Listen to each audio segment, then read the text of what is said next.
नमस्कार शेतकरी बांधवांनो, ज्ञानगंगा चॅनलमध्ये आपले मनापासून स्वागत आहे. शेतकऱ्यासाठी अत्यंत महत्त्वाचा अपडेट आहे. राज्य सरकारने पुण्यश्लोक अहिल्यादेवी होळकर शेतकरी कर्जमुक्ती योजनेच्या लाभार्थी निवडीत अधिक सावध भूमिका घेतली आहे.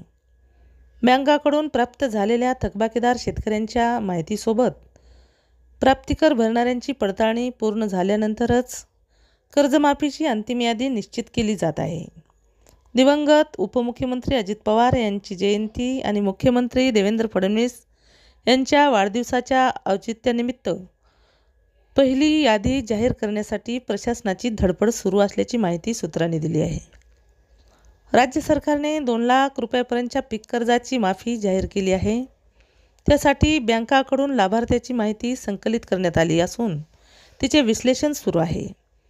पावसाळी अधिवेशनात मुख्यमंत्री देवेंद्र फडणवीस यांनी या योजनेअंतर्गत 56 लाख शेतकऱ्यांना सुमारे 37,000 कोटी रुपयांची कर्जमाफी देण्यात येणार असल्याची घोषणा केली होती. त्यासाठी सरकारने पुरवणी मागण्यामध्ये 20,000 कोटी रुपयांची तरतूदही केली आहे. यापूर्वी सरकारने कर्जमाफीची अंमलबजावणी 30 जूनपर्यंत होईल असे जाहीर केले होते. त्यानंतर अधिवेशनात 5 जुलैची मुदत सांगण्यात आली. मात्र प्रत्यक्ष अंमलबजावणीला विलंब झाला.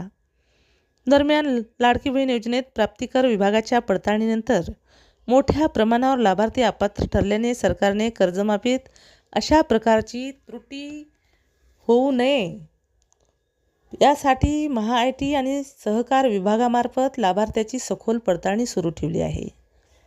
दिवंगत अजितदादा पवार यांच्या जयंतीचे औचित्य साधून कर्जमाफीच्या पात्र शेतकऱ्यांची पहिली यादी बुधवारी जाहीर करण्याचा सरकारचा प्रयत्न आहे.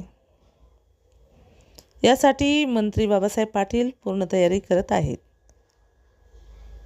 प्राथमिक लाभार्थी यादी प्रसिद्ध झाल्यानंतरच बँकाच्या संगणकीय प्रणालीत वैयक्तिक कर्ज विवरणाची शेतकऱ्यांना पडताळणी करावी लागेल. त्यानंतर अंतिम यादी प्रसिद्ध होऊन जुलै अखेर प्रत्यक्ष कर्जमाफीची प्रक्रिया सुरू होण्याची शक्यता आहे.